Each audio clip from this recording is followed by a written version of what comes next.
Dieu que nous pouvons aussi méditer. Il nous a été lu dans Ésaïe au chapitre 52, au verset 7. Qu'ils sont beaux sur les montagnes, les pieds de celui qui apporte de bonnes nouvelles, qui publie la paix, de celui qui apporte les bonnes nouvelles, qui publie le salut, de celui qui dit à Sion, ton Dieu règne. Amen. Amen. Que vous soyez attentifs, que vous soyez à l'aise. Si vous avez votre Bible, vous prenez note et vous lisez avec moi. Ne venez jamais à l'église comme on va dans un tourisme. Il y a même des Bibles dans les cellulaires, vous pouvez télécharger. Et si vous avez une autre, vous pouvez prendre. Ce n'est pas un journal. C'est la parole éternelle de Dieu. Si vous la croyez, elle agit en vous. Ainsi, je voudrais que vous puissiez regarder avec beaucoup d'attention ce que le frère a lu. Dans la prophétie ici, il est dit qu'ils sont beaux sur les montagnes, les pieds de celui, une personne. Vous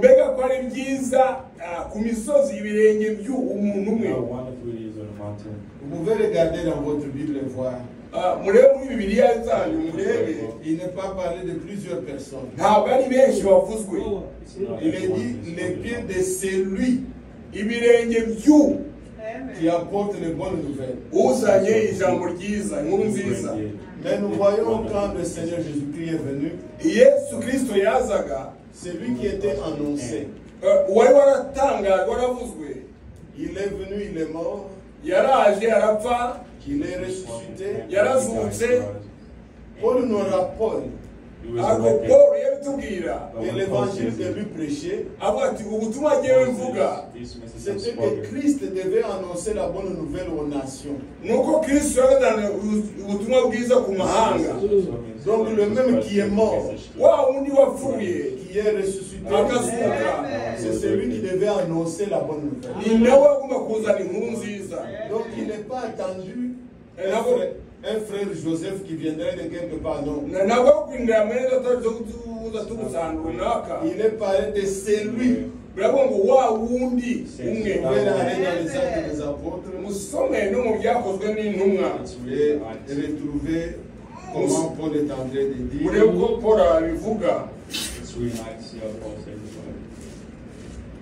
Dans Actes des apôtres, au chapitre 26,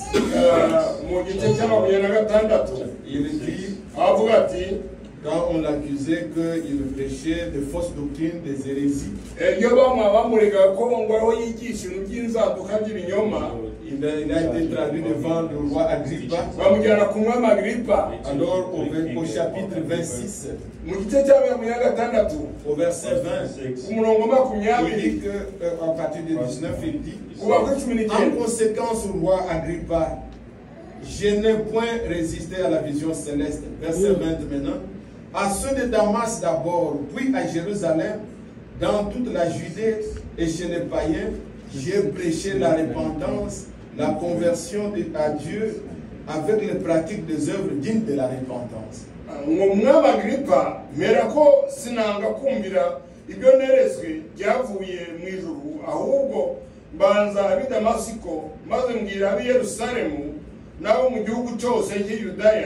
n'abanyamahanga babwiriza kwihana no guhindukira Imana bakora imirimo ikwiriye abihariye.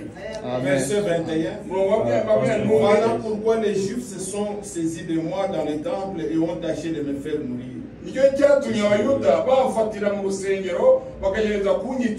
Mais grâce au secours de Dieu, j'ai subsisté jusqu'à ce jour. Ariko mbona gutabarwa kuva ku Mana na n'ubu ndacyariho témoignant devant les petits et les grands,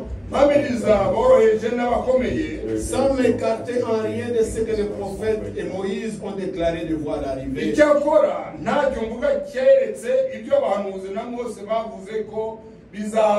Qu'est-ce qu'il était donc annoncé? Verset 23. Savoir que le Christ souffrirait et ressusciter le premier d'entre les morts, que Christ annoncerait la lumière au peuple et aux nations.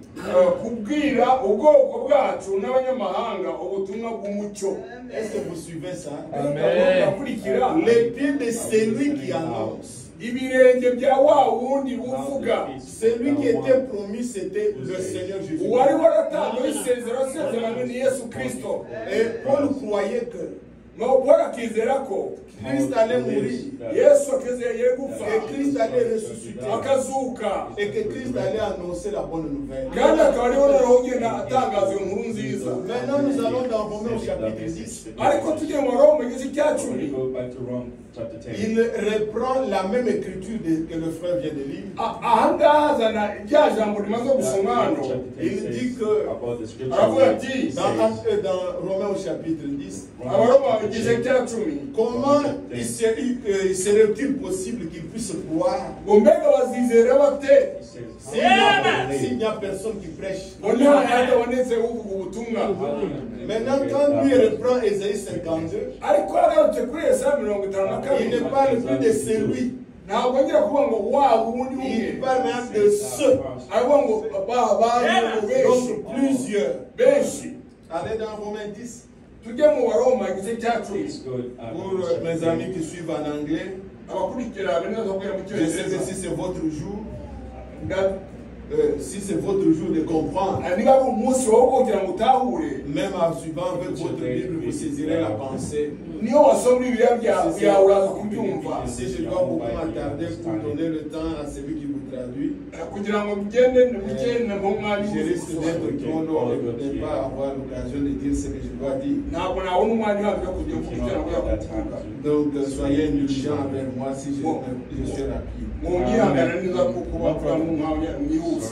Donc dans Romains au chapitre 10, regardez à partir du verset 14, à partir même de 13, il est dit, car quiconque invoquera le nom du Seigneur sera sauvé. Maintenant il se pose la question, comment donc invoqueront-ils celui en qui ils n'ont pas cru? Et comment croiront-ils en celui qui n'ont point entendu parler? Et comment entendront-ils parler s'il n'y a personne qui prêche? Et comment y aura-t-il de prédicateurs s'ils ne sont pas envoyés? Maintenant, il nous ramène dans Ésaïe 52. Il dit selon qu'il est écrit qu'ils sont beaux. Il ne dit plus de celui, les pieds de ceux qui annoncent la paix, de ceux qui annoncent les bonnes nouvelles. Avez-vous compris, Église? Celui que nous devons entendre, c'est Jésus. Dans Hébreux chapitre 1, au verset 1, il est dit que Dieu dans les âges passés a de plusieurs manières, de plusieurs façons, parler à nos pères par les prophètes. Mais dans les derniers jours, il nous a parlé dans le Fils. Donc c'est Jésus qui doit parler. Mais il est présent parmi nous par le Saint-Esprit. Jésus lui-même, quand il est venu, dans Jean chapitre 20, quand il a donné la mission aux disciples, verset 21, il dit, de même que le Père m'a envoyé, moi aussi je vous ai envoyé. Donc la mission de Christ C'est ce que nous devons continuer. Comme Christ imposait les mains aux malades, comme il imposait les mains aux enfants, c'est ce que nous devons continuer. C'est Christ qui doit continuer son œuvre. Et c'est Christ qui annonce la bonne nouvelle. Il s'agit de l'évangile. L'évangile, c'est une bonne nouvelle. Elle doit réjouir chaque cœur. Très souvent, quand on parle aux gens de l'évangile, ils voient la religion. Quand vous voulez faire de nous votre religion, vous voulez le branhamisme. Nous parlons de la bonne nouvelle. La bonne nouvelle doit réjouir chaque cœur. Qu'ils sont beaux les pieds de ceux qui annoncent. Dans le Nouveau Testament, nous parlons de ceux qui annoncent. Il était promis un seul, mais son esprit est venu sur plusieurs. Il les a envoyés pour annoncer la bonne nouvelle, pour dire que votre Dieu règne, le salut à quiconque peut l'entendre. Que ces jours soient un jour mémorial pour vous. Que vous puissiez vous souvenir de l'évangile de Christ. Je voudrais me rassurer que vous m'entendez. Ils sont beaux les pieds de ceux qui annoncent la bonne nouvelle. Dans nos Bibles, on a écrit le mot évangile. D'autres ont parlé de l'évangile de notre, la nouvelle de notre salut. Autrement dit, c'est la bonne nouvelle. L'évangile, c'est une bonne nouvelle. Et si je ne dois pas aller dans beaucoup d'écritures, me référant à Paul, je peux prendre seulement ce qu'il a résumé comme bonne nouvelle. Est-ce que vous voulez aussi connaître cela? Voulez-vous entendre la bonne nouvelle? Regardez comment Paul présente ça. 1 Corinthiens chapitre 15. Regardez comment il a résumé les pieds de ceux qui annoncent la bonne nouvelle. Dans 1 Corinthiens chapitre 15. Le premier verset jusqu'au verset 4. Je vous rappelle, frères. Est-ce que j'ai des frères ici? Amen. J'ai des sœurs ici? Amen. Je vous rappelle l'évangile, la bonne nouvelle, l'évangile que je vous ai annoncé. Pas moi, mais Paul. Cette bonne nouvelle qu'il nous a annoncée, que vous avez reçue. Est-ce que vous l'avez reçue? Voyez la prédication de Paul, dans lequel vous avez persévéré. Persévérer. Ne nous décourageons pas. Il dit aux Hébreux, au chapitre 10, au verset 36, nous avons besoin de persévérance. Enfin, après avoir accompli la volonté de Dieu, nous obtenons ce qui nous a été promis. Encore un peu de temps, celui qui va venir viendra. Il ne tardera pas. Et mon juste vivra par la foi. Mais s'il se retire, mon âme ne prend pas plaisir. Nous ne sommes pas de ceux qui se retirent, mais de ceux qui ont la foi pour sauver leur persévérez. Alors, cet évangile que vous avez reçu, dans lequel vous avez persévéré, alors verset 2, 1 Corinthiens 15, verset 2, par lequel vous êtes sauvés. Le frère dans l'introduction ici nous a montré que le salut n'est pas ailleurs. Nous devons écouter la parole. Le salut n'est pas dans une religion. Le salut est en Jésus-Christ. Et il faut que la bonne nouvelle de Jésus-Christ nous soit annoncée. Alors il nous dit que par cet évangile vous êtes sauvés. Réalisez encore le verset 2. Par lequel vous êtes sauvés. Si vous le retenez dans les termes que je voulais annoncer, c'est-à-dire comme je voulais annoncer, ne changez pas. Je n'ai pas parlé de purgatoire, ne parlez pas de purgatoire. Je n'ai pas parlé de Trinité, ne parlez pas de Trinité. Je vous ai enseigné qu'il y a un seul Dieu. Gardez les termes que je vous ai enseignés. Écoutez ce qu'il dit au verset 2. Par lequel vous êtes sauvés, si vous le retenez dans le terme que je vous ai annoncé, autrement, vous aurez cru en vain. Vous vous dérangez en vain. Vous priez en vain. Vous attendez le retour du Seigneur en vain. Vous mourrez, vous allez tout droit en enfer. Vous les sacrifices en vain. Il faut retenir dans les termes.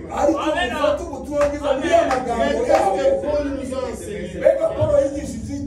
Verset 3. Je vous ai enseigné avant tout, comme je l'avais aussi reçu. Où est-ce que Paul l'a reçu? Dans quel séminaire? Galates chapitre 1. Verset 11 et 12. Mes frères, l'évangile que je vous enseigne, ou la bonne nouvelle que je vous annonce, je ne l'ai pas reçu des noms. Je ne l'ai pas appris dans un séminaire. Mais c'est la révélation de Jésus-Christ lui-même.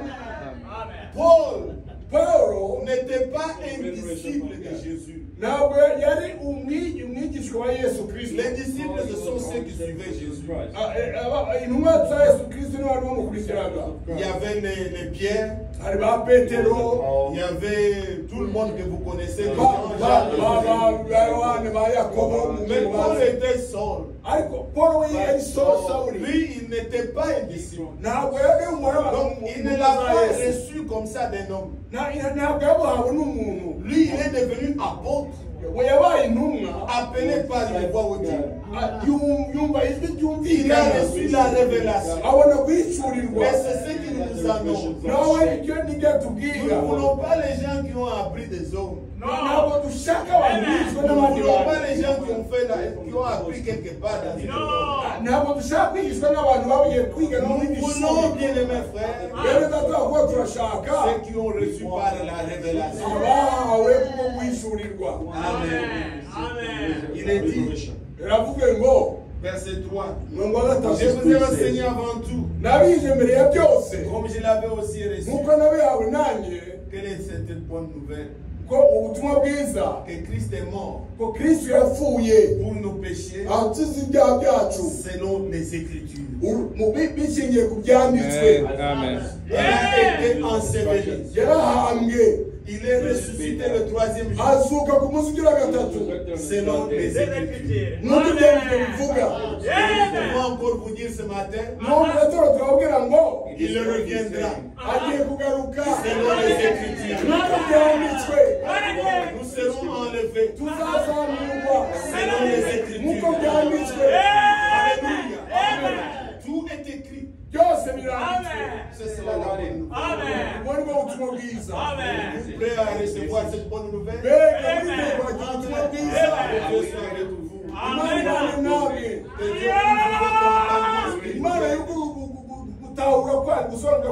Que vous puissiez croire.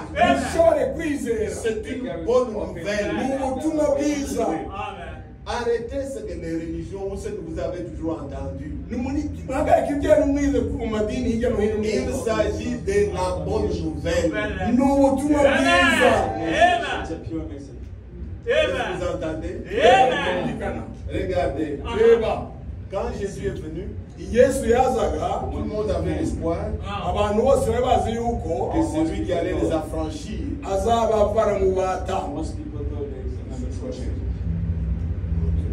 Ça va? Ça fonctionne? Oui. Des fois, ma voix est audible. Je pense que tout le monde l'a. Oui. Alors je disais, quand Jésus est venu, tout le monde espérait que c'est lui qui allait les libérer de l'esclavage. Les Romains dominaient sur Israël. Mais on a vu qu'on l'a arrêté, on l'a tué.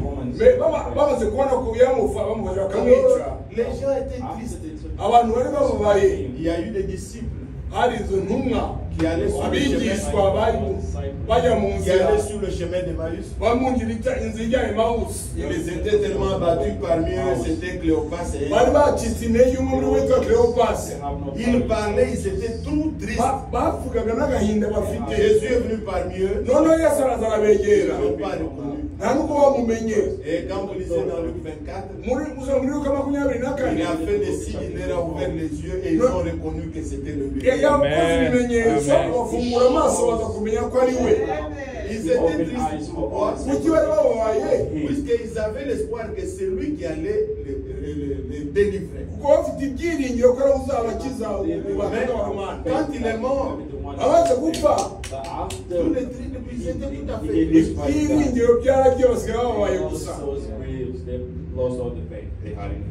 Oui, si on peut diminuer l'anglais, ça mérite tout. Alors je disais, si, bien-aimé frère, Christ n'était pas ressuscité des morts, Paul dit que manger, buvons, il n'y aura rien. Nous sommes les plus malheureux. Soyons tristes, pleurons puisqu'il n'y a pas d'espoir. Mais quand Christ est ressuscité et qu'il pouvait apparaître aux disciples, c'était un sujet de joie. Nous lisons dans Marc 16, à partir du verset 14. Vous savez, les premières personnes qui ont vu Jésus, c'était des femmes. Ils sont allés comme par religion, par habitude, pour aller l'embaumer. Mais on n'embaume pas le vivant. Il n'était plus dans la tombe. Ils sont venus dire aux disciples que le Seigneur est ressuscité. Les disciples n'ont pas cru.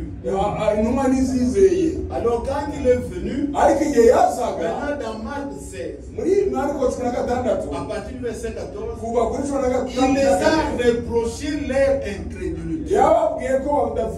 Le fait de n'avoir pas cru.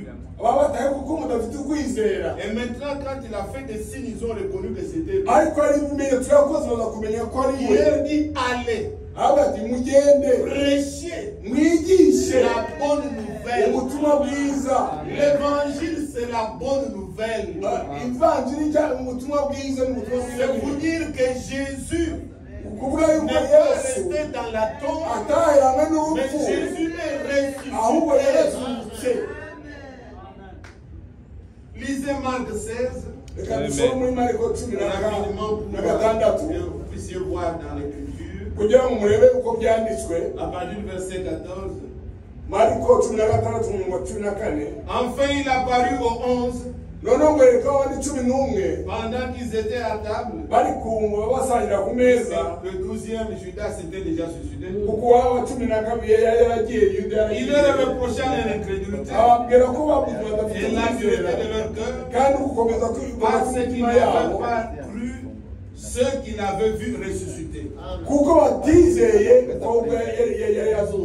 Verset 15 maintenant.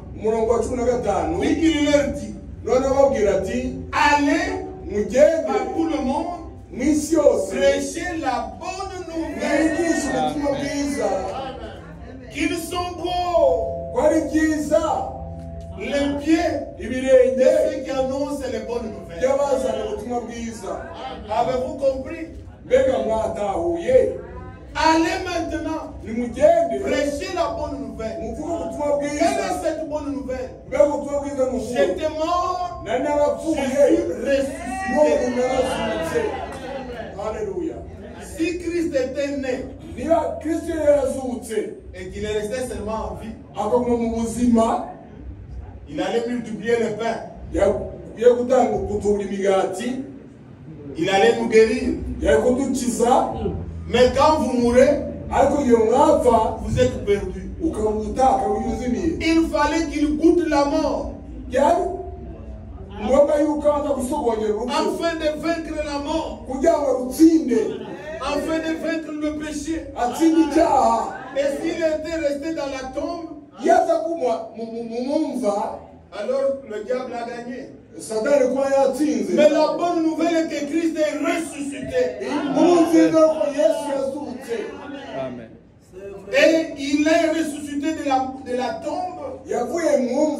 La grosse pierre qu'on avait roulée pour empêcher sa résurrection. Les soldats qu'on avait mis pour veiller à ce qu'on ne vienne pas dérober son corps, rien n'a arrêté. Christ est ressuscité.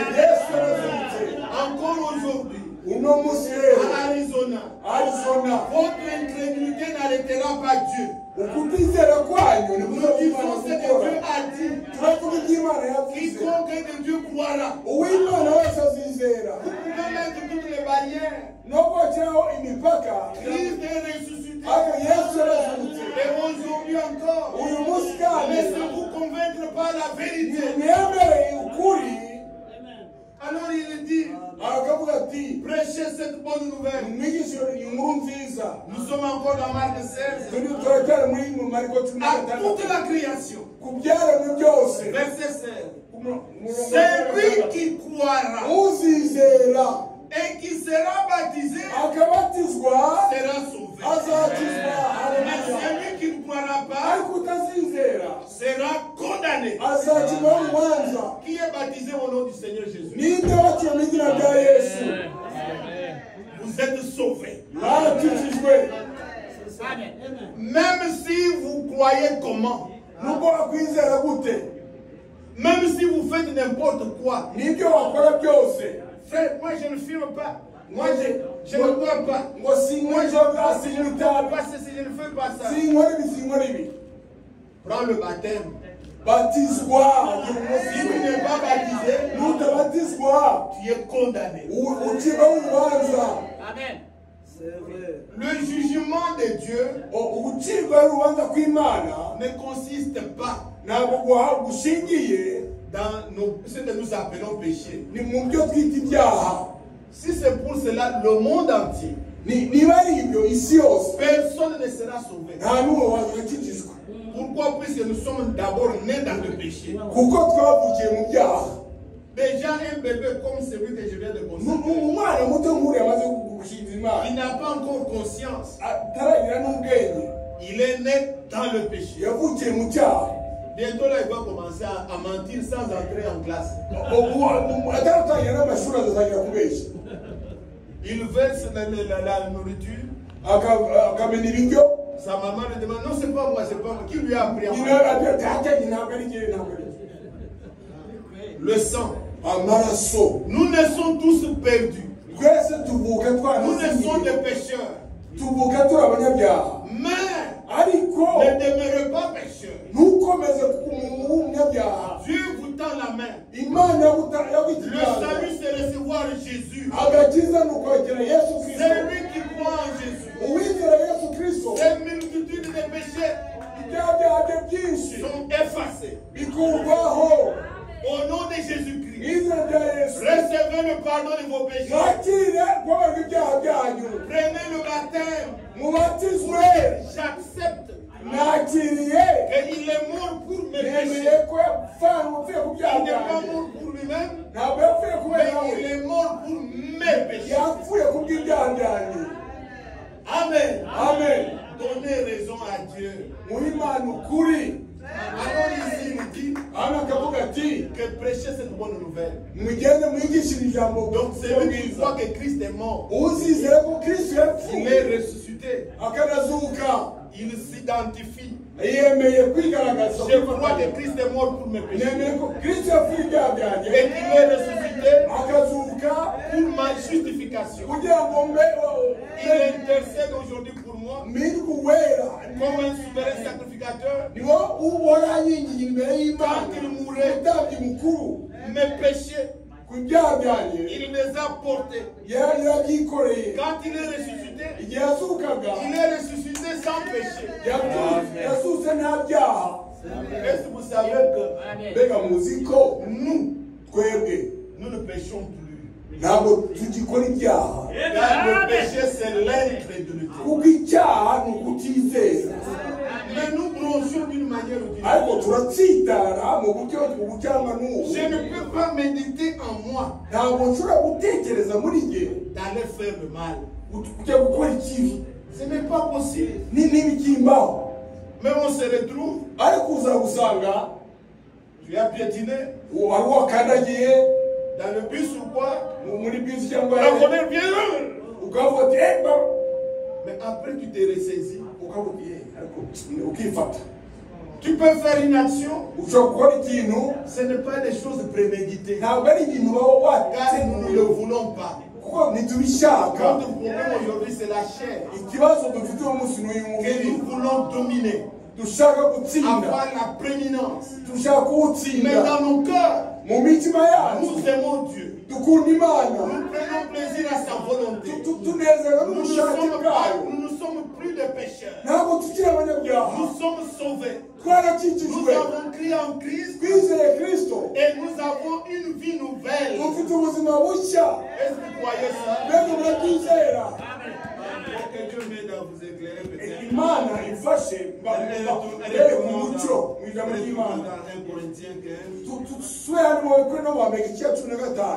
Je vais être plus rapide pour ne pas dévorer.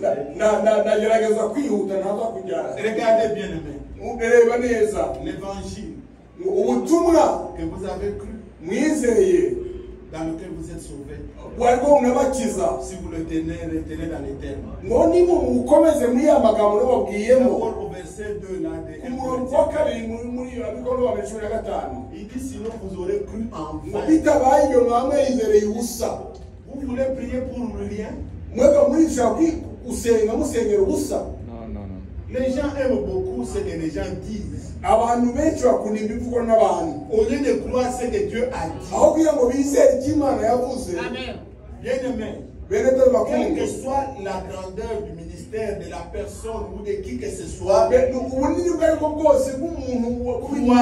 ce que Dieu dit. Ne considérez pas la grandeur de l'homme ou la renommée de l'homme. Gardez les termes de la parole. Sinon vous aurez cru en vain. Je me rappelle du pays où je suis né. On fait des examens à la fin de high school. On appelle les examens d'État.